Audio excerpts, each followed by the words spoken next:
আমার সোনামার বয়স এখন 9 মাস।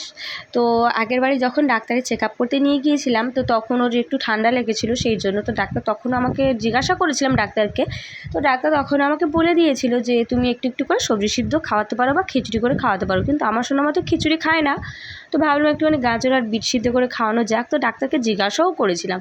তার এখন আমি আর কি ছোটো ছোটো করে পিস করে কেটে নিয়ে প্রেশারে সিদ্ধ করে নিয়েছি, নিয়ে এটাকে মিক্সিতে একটুখানি পেস্ট করে নেব।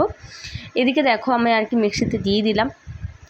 মিক্সিতে দিয়ে দেওয়ার পরে এখন আর কি আমি পেস্ট করে নিয়েছি। এবার দেখি খাওয়ানো যাক, ও খায় কিনা দেখি।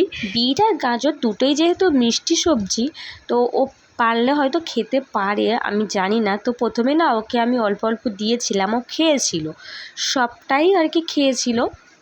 আর মুখটা কেমন কিউট লাগছে দেখতে, দেখো মুখটা লাল হয়ে গিয়েছে।